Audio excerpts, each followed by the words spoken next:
The 10th House of Representatives in Nigeria have marked the first anniversary of their inaugural sitting, with the Speaker, Tajuddin Abbas, being praised for his inclusive leadership style, which has created a sense of belonging amongst members.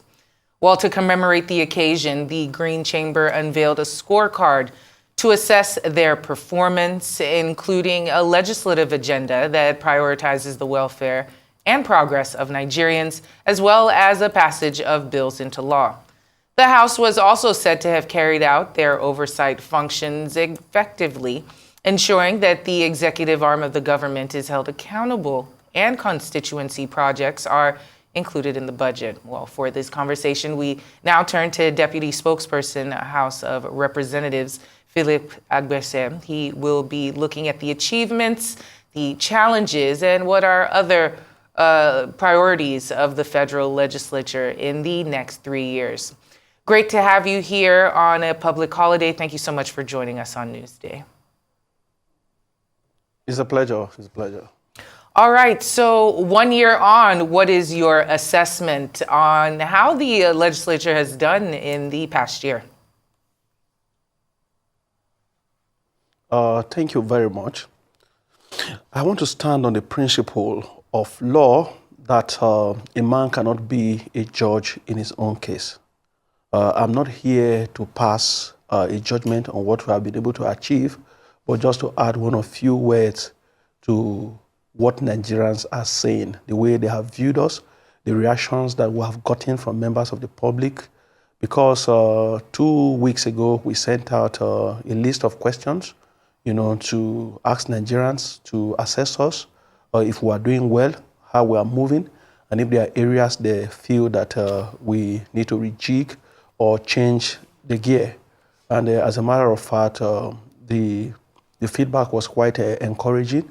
It shows that Nigerians are interested in what we are doing.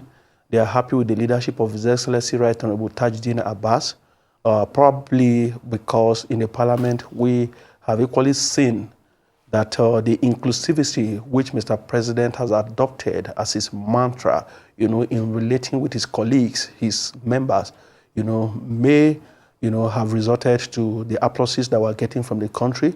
We don't want to be carried away by the positive remarks so far. We have equally assessed some of the negative ones, and we want to do more. So talking about what we have been able to achieve in the last 1 year, is that we have been able to take the parliament back to the masses of our country through our Open Parliament initiative. And I will tell you this, in 2023, after we came on board, and His Excellency Right Honorable Tajuddin Abbas and the leadership of the House constituted the leadership of the various standing committees. We had a lot going for us because Mr. Speaker and his team were able to place the right square pegs in the right places. And at the end of that, we, threw up a very solid leadership. That leadership has helped in a long way, to carry out oversight activities. That was why when His Excellency Mr. President Asiwaju Bola Ahmed Tinubu sent in the supplementary appropriation bill to the parliament in 2023, in considering that Nigerians noticed for the first time that the Nigerian parliament would invite Nigerians from civil society and other backgrounds to the parliament to join us in looking at the document. And that was why we were able to come up with a document, that was accepted by all Nigerians. We have continued in that light. Our activities have been very open to Nigeria. We have ensured that there's a high level of transparency and accountability in what we do. So I think these are some of the things that Nigerians have been commending, and they want us to sustain the tempo. And for us in the parliament is to continue to support the Right Honorable Tajuddin Abbas, because he is on track. We have seen that. He has been able to carry all of us along, the 8 political parties and all the members of the parliament, irrespective of our age or religious background or even political affiliations. This he has conveniently done, and I think that is responsible for the level of maturity, the peace, and the tranquility that we're enjoying in the 10th House of Representatives. Now, very well said, but I would like us to talk about the bills that were passed by the House of Reps, the quality of those bills. How many of them would you say have significantly and directly impacted the lives of Nigerians positively? Yes, one, let's look at the Electricity Act Amendment Bill. Of course, power is a very significant issue in the day-to-day life of every Nigerian that we have looked at. But I think because of the youthful population of our country, the attention seems to be more on the student loan bill, which came through the parliament and eventually giving Mr. President assent. It has become an act. Yes, it started from the parliament. In fact, the Speaker Emeritus, His Excellency, Right Honorable Femi Agbajabiamila, introduced that bill in the other assembly. And because as a parliament, the 10th House of Representatives, we evolve a new strategy to put the country on track.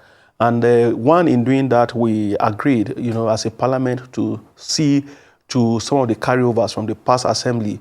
Now we arrive at the student loan bill, which passed through the parliament.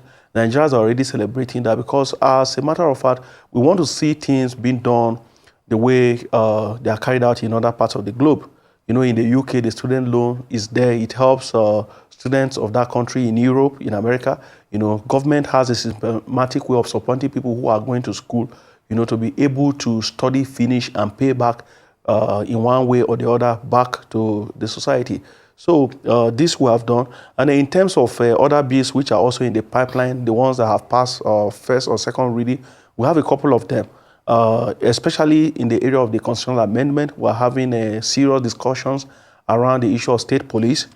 Today, Nigerians have equally agreed that, for us to be able to tackle the issue of insecurity, a large percentage is discussing the issue of state police, allowing the states to run their police, while other segments of the country have expressed fear that it will be like tackling a disease using another disease, that the governors would in turn misuse the state police. So all these are ongoing conversations around, a people's bill in the parliament. And we as a parliament who have said we are answerable to the Nigerian masses, we are going to take this bill around the 36 states of the Federation, get the input of every Nigerian, so that at the end of the day, we now take a final decision that is appealing, a decision that Nigerians will see to be their own. And that, to a large extent, we are also discussing, the issue of devolution of power, centralization of power, and all of that are contained in the Constitution. Our desire in this parliament is to give to Nigerians, a people's constitution. So we're looking at the amendment in a very systematic way, in a way and manner that it is engaging. Nigerians will see their input, and they will believe that their inputs are finally felt. We're equally looking at the issue of electoral reform, and as a parliament, part of our agenda is to ensure a high level of accountability and transparency in the conduct of government businesses across the country. In doing that, our various committees, have been embarking on oversight to see that some of these funds that we have appropriated in the past budget, are being expended in the interest of the Nigerian masses. So, to a large extent, I think in terms of bill, out of the 1,361 bills, that are undergoing legislative processes in the House, quite a good number of them are landmark bills that will help in the total transformation of our great country in less than no time. All right, with the 1,361 bills that are currently under review, clearly it's a lot of work that goes into these, and clearly there will be challenges at every corner. And how are they addressed, and how are they overcome? Yes, what we do basically, because some of these things starts from the committee level, and that is why Nigerians are still commending His Excellency the Right Honorable Tajuddin Abbas, because in time past, when committees are being constituted, you see, for instance, an honorable member who has a background in medicine, being sent to a committee on agriculture. So when you now bring a bill, that has to do with agriculture, the leadership of the committee is lost, as to what to be done. So to the glory of God in this parliament, we have, standing committees that have demonstrated capacity. One, because at inception, Mr. Speaker did not consider the issue of, he didn't consider sentiment, political sentiment or affiliation in choosing the leadership of this committee. He went strictly for merit. A good committee that I can tell you, that is working day and night for the country is the Committee on Appropriation. The last time the budget was passed, we worked very hard day and night to ensure that it was done. And the membership of this committee, the bureaucracy of the parliament has equally helped to populate membership of standing committees with people that have the intellectual capacity, the technical know-how to be part of these committees. So the bills are at some point to be referred to the committees that are responsible, are solely charged with the statutory responsibility as contained in the standing orders of the House. So when these bills are sent to the committee level, and of course we engage members of the public through the public hearing, the input we get, the committee working with consultants which are also allowed as part of the parliamentary business, I think they are doing their best. And in doing their best, Mr. Speaker has charged each and every one of us, to do away with where we are coming from, our state, but to ensure that our decisions are taken in national interest. And I think that is why Nigerians have seen, less of brouhaha, but, a kind of Jojo parliament where everybody seems to be tagging along with the other. It is this clear understanding that we are here to work for our country. We are not here to work for our constituencies alone. Neither are we here to work, for ourselves as individuals, but in the overall interest. And when an individual, who has been saddled with the responsibility of providing leadership sees more, the genuineness of purpose, he has the genuineness of purpose, he sees the national picture to be larger than his personal interest. I think that is the beginning of a nation that is journeying towards Eldorado. And that's exactly what we are doing in the 10th House of Representatives, to ensure that the various campaign promises we have made to our people, as far as this country is concerned, we are able to deliver on them to a very large extent, in a way that, as many members are going back home to their people and people are rejoicing to say, yes, you've done well. Some, they said, you've not really performed to expectation, but there's still room to do more. This is just 1 year. For us, we believe that the first 1 year should be used basically to build, a very strong foundation. Mr. Speaker has always charged us on this. And as a parliament, as a 10th House of Representatives, we have been able to achieve this to a large extent. So in the next 1 or 2 years, when we begin to build on this thing, Nigerians will now begin to see, structures that are coming up. But I can assure you, from what is available in public domain, and by God's grace, when we resume from our summer break, Mr. Speaker is going to present an official document, to the world on our 1 year scorecard. Now, the essence of presenting the scorecard is to give to Nigerians something, beyond what they can see. Because as a matter of fact, this is the parliament that has taken its activities to the highest level to the people. So Nigerians are involved. We have no secret as far as this parliament is concerned, and they've been able to make their input. You will notice that some of the critical issues we have considered in this parliament, we have taken them to the people either through symposium, through seminar, through workshop, or what have you. We have continued to engage them. And when you mention some of the challenges, when we came on board, we had this issue of how Nigerians used to perceive the parliament before now. But to a large extent, with our scorecard, we have been able to prove to Nigerians that, yes, the man who is voted into parliament was not voted, to wear Babariga, dress nicely, wear big caps to the parliament building. We are here to work on a daily basis. We are to serve the Nigerian people. Yes, now, allow me to interrupt you. You talked about working in the interest of the whole nation, and not just serving your own interest. But some Nigerians would disagree with you on that. Yes, ma'am. For instance, we know that the Committee on National Security and Intelligence has backed the has given its approval for new aircraft for the president and his vice, saying that not quickly overhauling the fleet could endanger the lives of both men. But what about the lives of other Nigerians, who have been dying in terror attacks in the hands of kidnappers, bandits, the Nigerians that are dying of hunger and diseases due to inadequate health care? Don't their lives matter as well? Don't they also deserve priority? Don't they deserve speed, from the House of Reps in passing bills that would definitely, help in safeguarding their lives? Thank you very much. And you see, this is why each time people invite me to come here, I'm always excited because of the kind of questions you ask. You ask questions, that the answers are able to address the issues. So you mentioned the issue of an approval by the parliament, to provide aircraft. First and foremost, Mr. President is, in the first instance, a citizen of this country. And as a citizen, we own it as a responsibility to ensure that every citizen of this great country is protected in one way or the other. So in doing that, we have done that. And like you mentioned, the issue of the aircraft for the president, as important as it is, we consider that to be of national security and something of great importance to the well-being of our country, because if the head is sick or something happens to the head, of course, it will affect the rest of the whole nation. Nevertheless, what we have done as a parliament, in terms of bills and motions, this parliament has discussed 675 motions. Some of these motions touching on the health of this nation in terms of calling on government. Recently, there was a motion on the floor of the parliament that was widely debated by a cross-section of parliamentarians talking about the issue of cholera outbreak in the country. We discussed that, and we're giving a charge to the Ministry of Health to do what is needed to ensure that we nip that in the bud. We, as a parliament, have ensured, that we hold the executive accountable in providing critical infrastructure as far as this country is concerned. You see, every day we are discussing the issue of roads.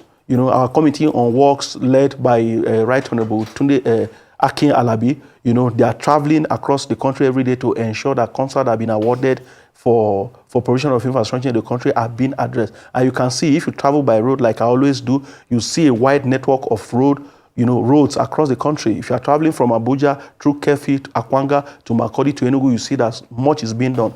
Just 3 days back, I traveled from Abuja to Okene. Of course, government is also doing quite a lot in that area. As a parliament, we are not interested in only those things that will help, the top. This is a parliament for the masses of our country. His Excellency Right Honorable Tajuddin Abbas has mentioned it times without number that this parliament must be able to pass bills, must discuss motions that affect and address the day-to-day activities of the common Nigerian. And that, I think, we are doing. And we'll continue to do that. We are not yet where we want to be as a nation. We are disastrous because of our individual backgrounds. Some are coming from the civil society, some are coming from the media. We want a Nigeria that will work for our people. And that's exactly what we are doing. We're interested, highly interested, apart from the student loan bill. If you look at the last budgetary provision sent to us by the executive, we looked at the issue of education. We're able to jack that up, to say that, no, we must, take education as seriously as much as we can do. And we're equally addressing the issue of insecurity, because we don't want our citizens to be killed, by bandits, by terrorists, and all manner of that. And security is a very serious area. That's why the House is leading the debate. Yes, ma'am. I'm so sorry to debate on the issue of state police. You have given us a number of bills, very laudable bills, that the House of Representatives is working on. You said you're discussing, you're consulting widely on issues of national importance and all that. But in the meantime, Nigerians are dying, Nigerians are hungry. And I'm wondering why the legislature cannot replicate the speed in which you used to change the national anthem, into passing bills into law, bills of other significant issues of national importance. Yes, that again we are doing, and I can assure you that we are doing that so well, so professionally, so strategically. I will tell you about the issue of the minimum wage. As a parliament, because it is not enough to pass a motion or a bill that will not receive the concurrent approval of the executive in terms of translating that legislative instrument into law that will also be actionable and Nigerians, would accept and, in one way or the other will affect their lives. Now, when we were considering the issue, the debate on the minimum wage, has been canvassed by Labour and the Trade Union Congress, was debated on the floor of the House. Nigerians, parliamentarians made great contributions to it. We all agree that, yes, it is important for us, to formulate a new national minimum wage that would, help to ameliorate the sufferings of Nigerians, particularly, to even reward the workers for what they do. We believe as a parliament that the workers should not only be paid, but because they contribute to a significant percentage of the development of this country, that our workers should be well remunerated. People should be happy, not just being paid their wages, but wages that are equally wages that meet their earnings, that meet their status in the society. However, in doing that, this is about economics, and It is only the executive that has the right to consider the figures, look at them critically, and come up with what they think is reasonable, what they think is applicable, what will match. So it is not every bill, that you can just run through the speed. Some you must look at them critically, involve more stakeholders. Remember that one of our functions as a parliament is representative function, representative capacity. We have been elected by the people.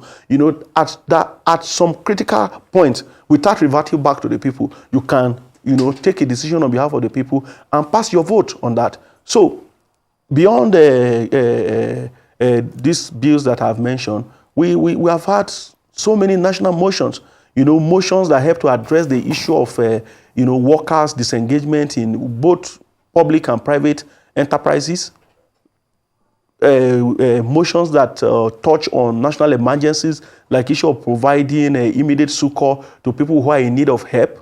Motions that even tackle the security issues, like calling on the military, to